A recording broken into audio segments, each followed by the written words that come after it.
आय से अधिक संपत्ति मामले में बीएसपी मुखिया को बड़ी राहत। 2004 में दर्ज एफआईआर को सुप्रीम कोर्ट ने किया रद्द। आय से अधिक संपत्ति मामले में उत्तर प्रदेश की पूर्व मुख्यमंत्री और बीएसपी मुखिया मायावती को सुप्रीम कोर्ट से बड़ी राहत मिली है। इस मामले में कोर्ट ने मायावती के खिलाफ 2004 में दर्ज एफआईआर को रद्द कर दिया है। इसके साथ ही कोर्ट ने मामले की सुनवाई करते हुए सीबीआई को लताड़ भी लगाई। कोर्ट ने जांच एजेंसी की कार्यप्रणाली पर सवाल खड़े करते हुए कहा कि इस मामले में सीबीआई सही दिशा में नहीं चल रही है। मायावती पर आय से अधिक संपत्ति मामले में 1995 में सीबीआई ने जांच शुरू की थी, जिसके बाद 2004 में उनके खिलाफ आपराधिक मामला दर्ज किया गया था। 2008 में माया ने इस कार्रवाई के खिलाफ अदालत का रुख किया था और सीबीआई पर राजनीतिक ताकतों के इशारे पर काम करने का आरोप लगाया था। उन्होंने अपने खिलाफ चल रही कार्रवाई रद्द करने की मांग की थी। अब कोर्ट के फैसले के बाद मायावती को सीबीआई के शिकंजे से फौरी तौर पर मुक्ति मिल गई है। मायावती ने कोर्ट के फैसले का स्वागत करते हुए कहा कि आखिरकार 9 साल बाद न्याय मिल ही गया। उन्होंने इस मामले में अपने साथ खड़े होने के लिए पार्टी का भी शुक्रिया अदा किया। आय से अधिक संपत्ति के मामले में सुप्रीम कोर्ट के फैसले के बाद माया को घेरने वाले सियासी दलों की बोलती हुई बंद। बीजेपी ने केंद्र को लपेटा तो बाकी दलों का नो कमेंट। आय से अधिक संपत्ति के मामले में सुप्रीम कोर्ट से मिली राहत के बाद मायावती जहां खुश नजर आईं, वहीं इस मामले पर उन्हें घेरने वाले राजनीतिक दलों की अब बोलती बंद है। बीजेपी जहां कोर्ट के इस फैसले के बहाने अब केंद्र पर हमलावर है, तो वहीं बाकी दलों ने नो कमेंट कहकर अपना मुंह बंद कर लिया है।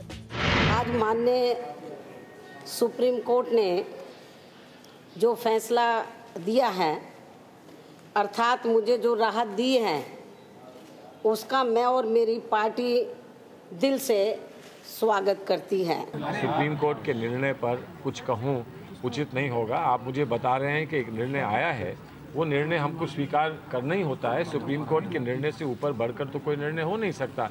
अगर उसमें आदेश कुछ किए हैं या हमको कोई परामर्श मिला है, सीबीआई को मिला है या किसी विभाग को मिला है, तो वो उस पर विचार करेंगे और उस पर जो कार्रवाई उनको करनी है वो करेंगे। भया दोहन किया, ब्लैकमेलिंग की कोशिश की और जांच एजेंसियों की तलवार लटकाकर उनसे राजनीतिक समर्थन लेने की कोशिश की। यह समर्थन लेना उनके लिए ही नहीं, लोकतांत्रिक संस्थाओं और संवैधानिक संस्थाओं के लिए अत्यंत भारी पड़ा और यह बहुत महत्वपूर्ण है कि सर्वोच्च न्यायालय ने यह फैसला देकर इस सरकार के कामकाज को पुनः एक बार बेनकाब किया है, एक तमाचा मारा है। सुप्रीम कोर्ट के फैसले के सामने कुछ अब बोलने को बचता नहीं है।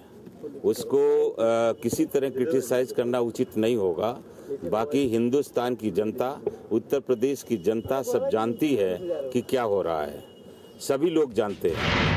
इस फैसले के कई राजनीतिक मायने भी निकाले जा रहे हैं। माना जा रहा है कि कोर्ट से राहत मिलने के बाद अब केंद्र की राजनीति को लेकर माया के रुख में कोई बड़ा बदलाव आ सकता है।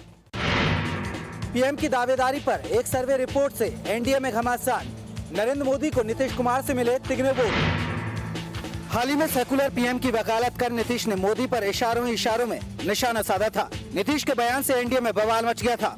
लेंस ऑन न्यूज की तरफ से बिहार के कुछ इलाकों में सर्वे कराया गया, जिसमें 2147 मतदाताओं से बात की गई।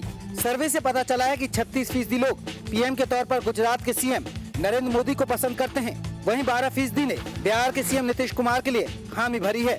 बीजेपी तो इस मसले पर ज्यादा बोल नहीं रही है, लेकिन जेडीयू इशारा कर रही है कि इस सर्वे के पीछे बीजेपी की ही साजिश है। जो मसला है, ये मसला तो समय के साथ निर्धारित होगा।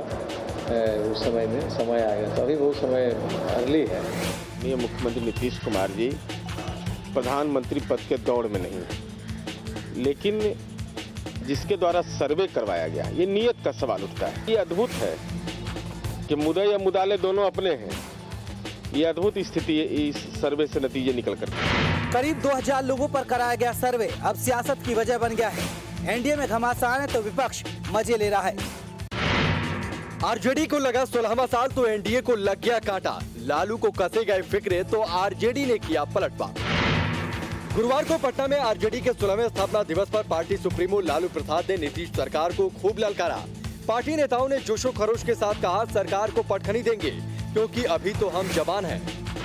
16 वर्ष के हैं अभी, क्वाइट यंग। अभी तो 18 वर्ष पे पूरी जवानी आती है। हम बूढ़े कहाँ हैं, हम तो अभी नौजवान हैं। लेकिन एनडीए ने तो इस 16वें साल को भी सियासत का मुद्दा बना लिया है। अब 16 की उम्र में आ गया, स्वीट 16। इस स्वीट 16 में कुछ अच्छे काम करिए, केवल जनता को बरगलाने का काम न करें। 16 साल के नौजवान होते तो कुछ बात भी समझ में आती। ये तो 16 साल इनकी जवानी नहीं है, 16 साल की बुढ़ापा। लालू एक बार फिर बिहार में पैर जमाने में जुटे हुए हैं, लेकिन पुराना शासनकाल उनका पीछा नहीं छोड़ रहा। सितारगंज में हेमा मालिनी का हेलीकॉप्टर न उतरने के मामले ने पकड़ा तूल। बीजेपी ने लगाया हत्या की साजिश का आरोप। बहुगुणा बोले पगला गई है बीजेपी। गुरुवार को बीजेपी की नेता और फिल्म अभिनेत्री हेमा मालिनी और पार्टी के राष्ट्रीय महासचिव थावरचंद गहलोत को सितारगंज में जनसभा करनी थी, लेकिन उनका हेलीकॉप्टर सितारगंज में लैंड नहीं हो सका। बीजेपी ने इसे साजिश करार दिया है और चुनाव आयोग से शिकायत की है। वहीं मुख्यमंत्री विजय बहुगुणा ने इन आरोपों को सिरे से खारिज कर दिया है। मैं प्रमाणों के साथ कह रहा हूं, जो हमारी राष्ट्रीय उपाध्यक्ष हैं श्रीमती हेमा मालिनी जी और प्रसिद्ध सिने तारिका हैं, तथा थावरचंद गहलोत जी जो हमारे राष्ट्रीय महामंत्री हैं, कल सितारगंज में चुनाव प्रचार करने के लिए आए थे और उनकी हत्या करने का आपराधिक षड्यंत्र किया गया था, क्योंकि हमको सितारगंज में लैंडिंग नहीं होने दी गई। अजय भट्ट जी को किसी डॉक्टर को दिखाना चाहिए, किसी डॉक्टर को दिखाएं, कुछ बीमारी हो गई उनको लगता है, सिवाय झूठ के कुछ बोल ही नहीं रहे। मैं उनको बताता हूँ वो सीधा चले जाए जहाँ पे ऐसा इलाज होता है। सितारगंज की जंग कांग्रेस और बीजेपी दोनों के लिए साख का सवाल है। ऐसे में दोनों ही पार्टियां अपने तरकश का हर तीर आजमा रही हैं। हल्द्वानी के बेल बाबा मंदिर के पास एक रोडवेज और टूरिस्ट बस में आमने सामने की टक्कर, एक की मौत 19 घायल। टूरिस्ट बस की हालत देखकर अंदाजा लगा सकते हैं कि उसकी रोडवेज बस से कितनी जोरदार टक्कर हुई होगी। ड्राइवर की सीट के पास का हिस्सा बुरी तरह से चकनाचूर हो गया है, जिसकी वजह से ड्राइवर की मौके पर ही मौत हो गई। बस में सवार लोगों में से 19 लोगों को अस्पताल में भर्ती करा दिया गया है, जिसमें कई की हालत गंभीर है। बताया जा रहा है कि ये घायल लोगों में से 14 लोग एक ही परिवार के हैं, जो मुक्तेश्वर जा रहे थे।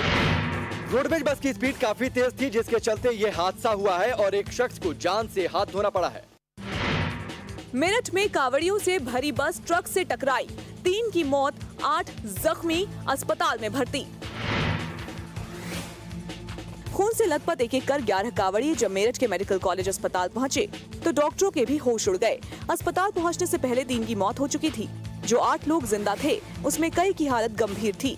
बाबा भोले के दर्शन के लिए जा रहे इन कावड़ियों की बस मेरठ बाईपास पर सुबह करीब 4 बजे एक ट्रक से टकरा गई। बस में 50 से ज्यादा लोग सवार थे, 15 लोग तो छत पर भी बैठे थे। ट्रक से टक्कर होते ही बस में बैठे लोगों के बीच चीख पुकार मच गई। किसी तरह कंकर खेड़ा पुलिस और स्थानीय लोगों की मदद से इन लोगों को मेरठ के मेडिकल कॉलेज अस्पताल में भर्ती कराया गया, लेकिन तब तक 3 कावड़ियों की मौत हो चुकी थी। मेरठ में बस वाले ने ट्रक में टक्कर मार दी थी, तो कुछ लोग ऊपर बैठे हुए थे वो तो गिर गए और जो अंदर बैठे थे कुछ उनके भी लग गई। ये हादसा ओवरटेक करने के चक्कर में हुआ। तेज रफ्तार से बस ड्राइवर ट्रक को ओवरटेक करने की फिराक में था कि तभी ट्रक से ये बस टकरा गई और ये हादसा हो गया।